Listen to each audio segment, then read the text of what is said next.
एका बाजूला मुख्यमंत्री देवेंद्र फडणवीस यांची भव्य दिव्य अशी रॅली सुरू आहे, तर दुसरीकडे विरोधी पक्ष नेत्यांची पत्रकार परिषद सध्या सुरू आहे. आपण या दोन्ही घटना पाहणार आहोत. अधिवेशनाच्या अल्पावधीमध्ये दिसून येत नाही आणि म्हणूनच आम्ही चहा पाण्यावर बहिष्कार घालण्याचा निर्णय घेतलेला आहे आणि हे अधिवेशन अधिक कालावधीसाठी चालवावं अशी सुद्धा मागणी आणि इच्छा आम्ही प्रदर्शित केलेली आहे. धन्यवाद.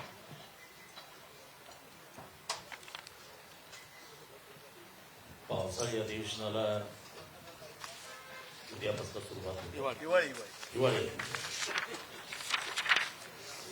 आणि आजच बातमी येते की परभणीमध्ये आंबेडकरी विचारांच्या एका कार्यकर्त्याचा कारागृहात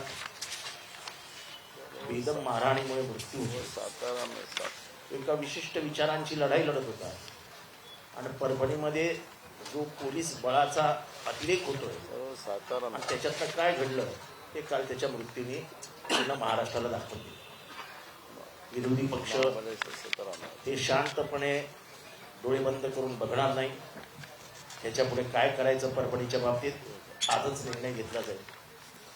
त्यापेक्षाही महत्वाचं अजून एक आहे की बीडमध्ये संतोष देशमुख या एका सरपंचाची त्याच्या गाडीसमोर गाड्या आडवे घालून त्याला गाडीत उतरून आणि त्याला नंतर मारून त्याच्या तोंडावरती लघुशंका करून त्याला पाय चाटायला लावून अशी निर्गुण हत्या महाराष्ट्राच्या इतिहासात, राजकीय हत्या महाराष्ट्राच्या इतिहासात झालेली.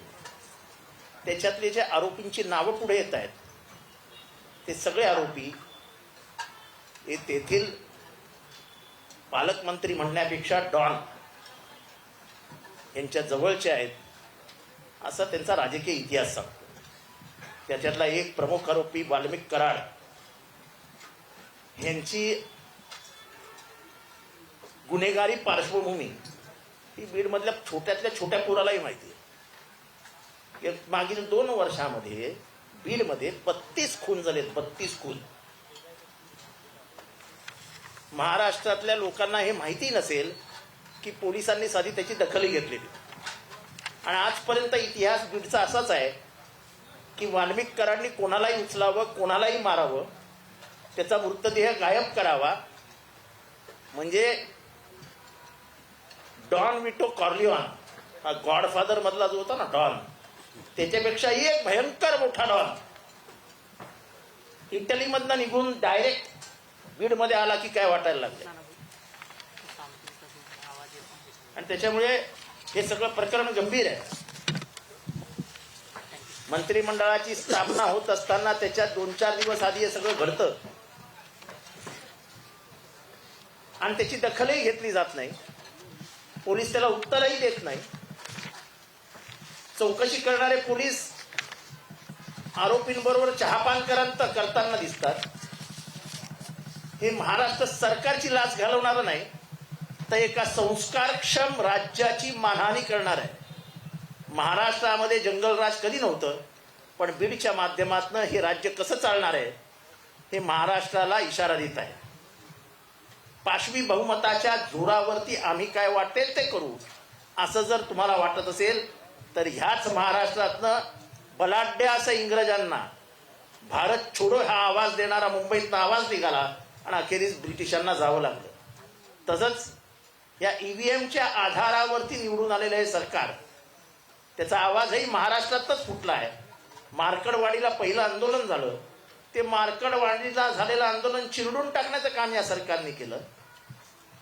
नको त्यांना आरोपी दाखवून त्यांना अटक करण्याचा प्रयत्न केला. सगळ्यांची मुस्कटदाबी झाली. पण मला आनंद ह्या गोष्टीचा आहे की एक मार्कडवाडीहून लोक थांबली नाहीत, तर आज जिल्ह्या गावागावामध्ये विरोध प्रदर्शन होत आहे. आणि महाराष्ट्र जेव्हा पेटतो तेव्हा एक क्रांतिकारी भूमिका देश घेतो, हा या देशाचा इतिहास आहे. त्यामुळे ईव्हीएम विरुद्ध महाराष्ट्रात सुरू झालेली लढाई आता देशभर वणवा पेटवेल याबाबत आमची खात्री आहे.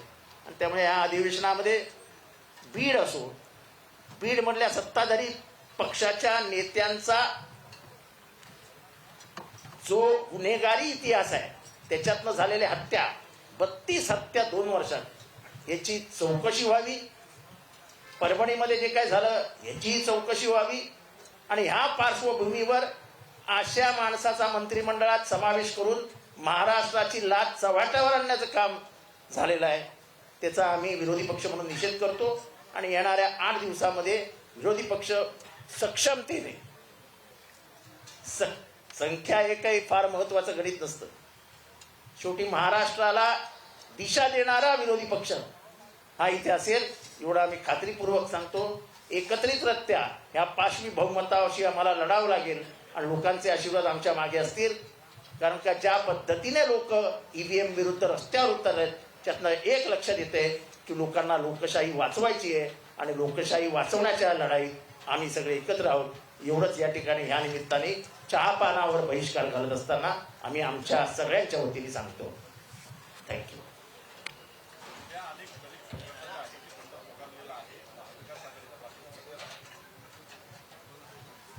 निश्चित अशा प्रकारची घटना परभणीत झालेली आहे, ज्याच्याविषयी महाविकास आघाडी सुद्धा या बंदला आम्ही पाठिंबा देण्याचं तत्वतः निर्णय आम्हीच्या बैठकीत आम्ही घेतलेला आहे. कारण जी घटना घडली, कारागृहात असा मृत्यू होणं हे दुर्दैवी आहे आणि याला सरकार जबाबदार आहे. इथले पोलीस अधीक्षक, इथले कलेक्टर हे जबाबदार आहेत. कुठे गुन्हे दाखल झालेले तिथल्या लोकांवर पूर्णपणे जबाबदारी इथल्या कलेक्टरांची आहे, एसपीची. मी तर म्हणेल इथल्या जिल्हाधिकाऱ्यांना आणि एसपीला त्वरितच्या त्वरित निलंबित केलं पाहिजे.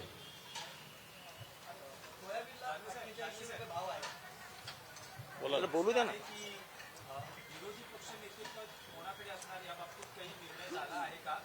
विधानसभा अध्यक्षांचं असं म्हणणं आहे की अजूनही विरोधी पक्षनेतेपदासाठी कोणाचा अर्जच आलेला नाही. मला असं वाटतं आम्ही महाविकास आघाडी मिळून आमच्या वरिष्ठ नेत्यांशी चर्चा करून या संदर्भात पावलं उचलू. कारण हे लोक बाहेर एक बोलतात, आतमध्ये एक बोलतात समोरचे लोक, असं काही स्पष्ट बोलत नाही. परंतु आम्ही निश्चित महाविकास आघाडी म्हणून आमच्या वरिष्ठांशी चर्चा करून विरोधी पक्ष नेत्याविषयी काय आमची भूमिका घ्यायची ते ठरवू. अर्ज अजून दिलेला नाहीये. अर्ज थोडी देत असतं याच्यात अर्ज थोडी देत असतात. याच्या आधी कोणाचे अर्ज आले होते? नाही रे, सभागृह हे नेहमी रूल्स, रेग्युलेशन्स आणि परंपरेनुसार चालतं. तर एखादी परंपरा आम्हाला अध्यक्ष दाखवतील का की त्यांच्याकडे अर्ज आला आहे आणि मग त्यांनी विरोधी पक्ष नेता नेमलाय? तर मग तसा अर्ज आम्हाला द्या, मग तसा अर्जाचा आम्हाला महिना मिळेल आणि त्या महिन्यावरती आम्ही तसं नेऊ.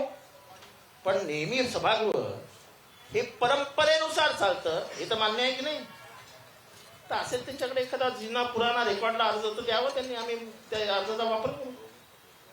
नाही, पण जसं विरोधी पक्ष टीका करतो की जवळपास 25 दिवस झाले मुख्यमंत्री शपथ घेत नव्हते, मंत्रिमंडळ विस्तार होत नव्हता, तसंच जवळपास 25 दिवस होत आहे. महाविकास आघाडीमध्ये विरोधी पक्षामध्ये मतभेद आहेत की एक वाक्य कोणाकडे असावं? अहो, विरोधी पक्ष नेतेपद कोणाकडे असावं याच्यात मतभेद असण्याचं काही कारणच नाही आहे. विरोधी पक्ष नेतेपद हे जेव्हा अधिवेशन सुरू होतं त्याच्यातच येतं. ते काय मंत्रिमंडळ नाही ना. सभागृहाचा नेता जाहीर होता, सर्वात मोठ्या पक्षाचा नेता हा मुख्यमंत्री होतो. ही प्रथा, ही लोकशाहीचे संकेत तसे विरोधी पक्षाला लागू होत नाहीत ना. म्हणजे ज्यांचा जो मोठा पक्ष आहे ते मी तुम्हाला मुख्यमंत्र्याच्या बाबतीत बोललो की मुख्यमंत्री का होतो, तर मुख्यमंत्री हा संकेताप्रमाणे सर्वात मोठ्या गटाचा नेता हा मुख्यमंत्री असतो. नाही, आमचं एकमध्ये तुम्ही काही कार्यक्रम करा, आमच्यामध्ये कुठेही मतभेद नाही.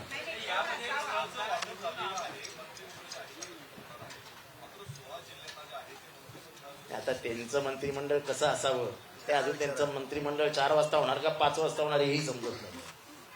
अजून कोणाला फोन गेलेत, कोणाला गेलेही नाही. काही फोन जण फोनच्या बाजूलाच बसलेले, ते पिऊनलाही फोन नाही उचलू देते.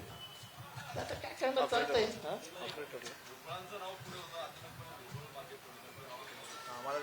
आता आम्हाला काय माहिती भुजबळांचं नाव मागे पडलं का, कोणाचं पुढं आलं का, भुजबळांचा पत्ता कट झाला, मुनगंटीवारांचा झाला, काय काय आपल्याला काय कळतं? आपल्याला काय करायचं काय? दुसऱ्याच्या घरात काय चालू आहे कशाला बघा.